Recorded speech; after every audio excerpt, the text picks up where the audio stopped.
Good evening children. आज हम discuss करेंगे Thompson model and Rutherford model of atom से रिलेटेड चीज़ें, है ना।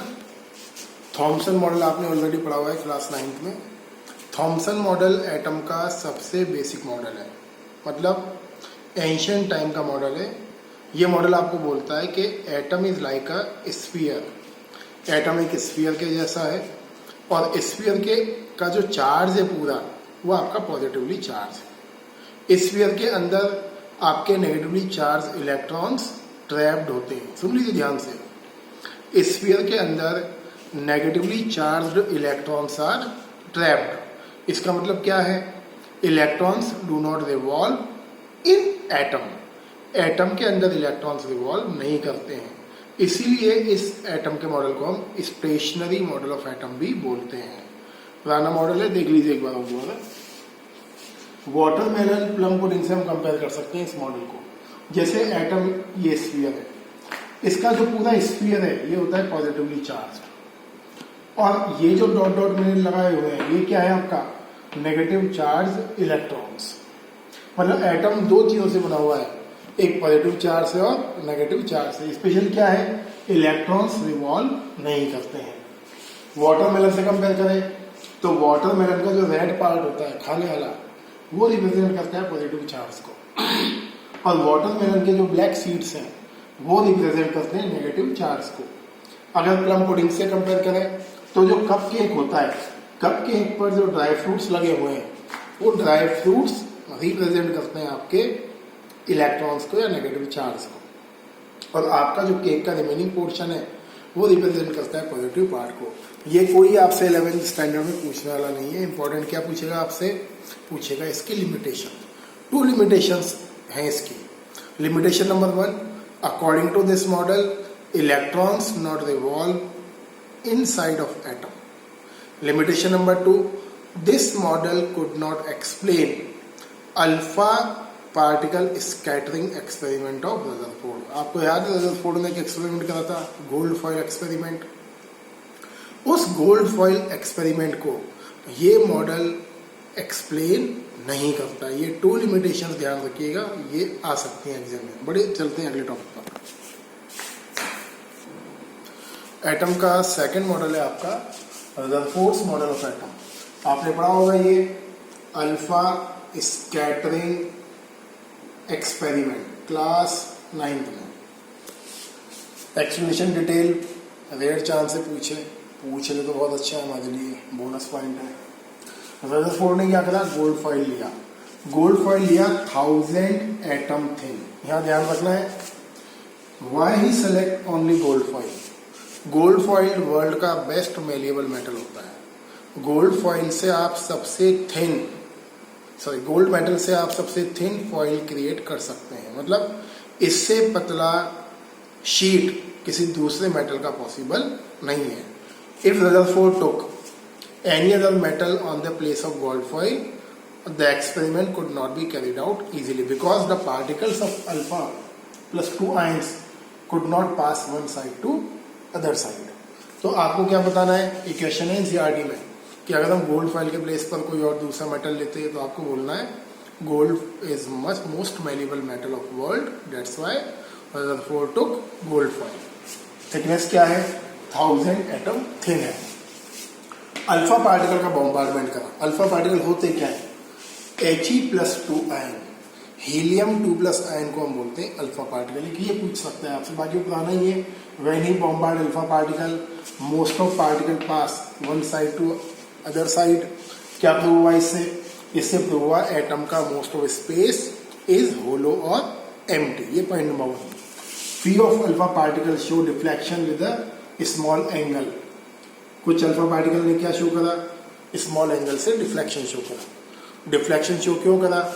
Because at the centre of atom positive charge present, that positive charge repel that alpha particles, and 1 out of 12,000 alpha particles hits and returns back। मतलब क्या हुआ? ये आया, इसने इसको हेड ऑन हेड अटैक करा और रिटर्न हो गया। देखिए ये पॉजिटिवली चार्ज सेंटर है एटम का, ये अल्फा पार्टिकल आ रहा है, हेड ऑन हेड कोलिजन हुआ एंड अगेन एक्शन के अगेंस्ट रिएक्शन हुआ and returns back. On the basis of this incidence Rutherford discover nucleus in atom, and nucleus की discovery के लिए रदरफोर्ड वॉन नोबेल प्राइज। ये model इतना important नहीं है, ये केवल एक ही पॉइंट कैसे इंपॉर्टेंट है। Coincidentally in this experiment Rutherford discovered nucleus, and nucleus की डिस्कवरी के लिए he won Nobel prize. And according to this experiment उसने कुछ पॉइंट्स अपने निकाले बाहर। He opt some points. देखिए पॉइंट नंबर 1 बोला electron revolves around of nucleus in a particular path.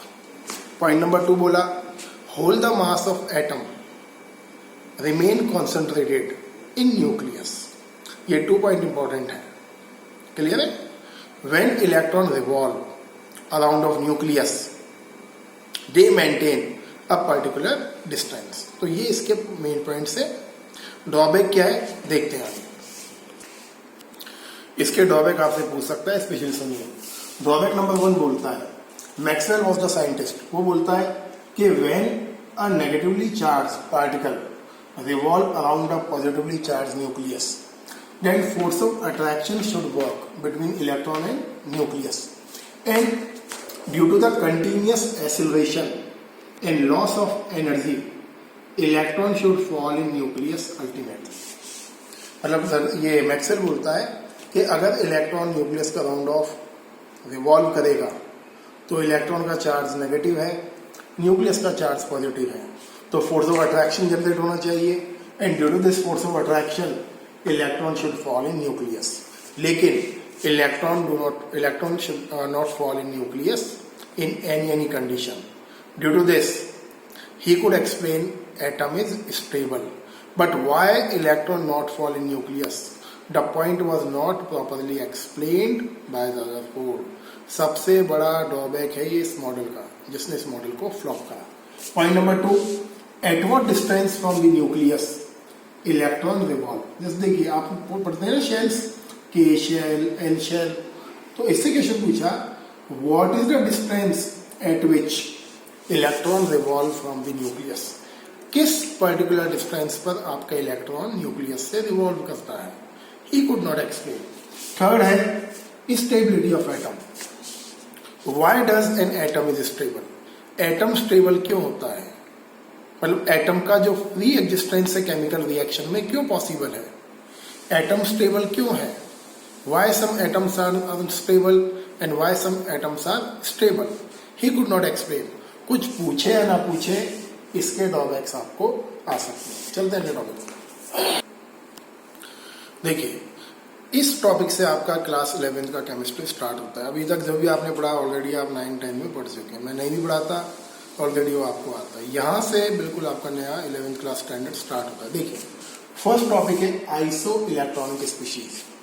Iso means होता है same. Any chemical species which carry same number of electrons, चाहे आपका वो आयन हो, चाहे आपका वो एटम हो, चाहे आपका मॉलिक्यूल है, कोई भी chemical species which hold same number of electrons is called iso electronic species. Clear है। देखते हैं ध्यान से। सपोज आपके पास ये एग्जांपल है O-2 N-3 sodium aluminium ion Mg2+, already पढ़ा हुआ है आपने 10th में। ऑक्सीजन एटॉमिक नंबर होता है 8। -2 का मीनिंग केमिस्ट्री में क्या है, 2 इलेक्ट्रॉन्स ज्यादा है इसके पास, तो 8+2 कितना हुआ आपके पास 10 इलेक्ट्रॉन्स। नाइट्रोजन एटॉमिक नंबर 7, -3 मतलब 3 इलेक्ट्रॉन ज्यादा है, कितना हुआ 10 इलेक्ट्रॉन्स। सोडियम एटॉमिक नंबर 11 है, प्लस का मतलब सोडियम रिलीज 1 इलेक्ट्रॉन, प्लस का मतलब केमिस्ट्री में होता है इलेक्ट्रॉन देना, माइनस का मतलब होता है इलेक्ट्रॉन लेना। तो इसने 1 इलेक्ट्रॉन दिया, टोटल कितना हुआ 10 इलेक्ट्रॉन। एल्यूमिनियम 13 होता है -3 10 इलेक्ट्रॉन। मैग्नीशियम 12 होता है 12 - 2 10 electron. So they all are isoelectronic species. ये सारे के सारे क्या है आइसो इलेक्ट्रॉनिक स्पीशीज हैं। तो ऐसी कोई भी chemical species which are having same number of electrons are called isoelectronic species. अब क्वेश्चन आता है कौन सबसे छोटा है कौन सबसे बड़ा है.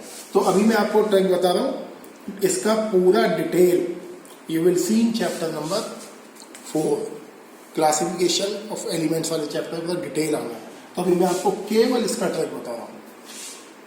एनी आइसोइलेक्ट्रॉनिक स्पीशीज जिसका प्लस चार्ज ज्यादा होता है वो हमेशा छोटा होता है, क्योंकि प्लस चार्ज ज्यादा होने का मीनिंग क्या है, that atom carry more number of proton.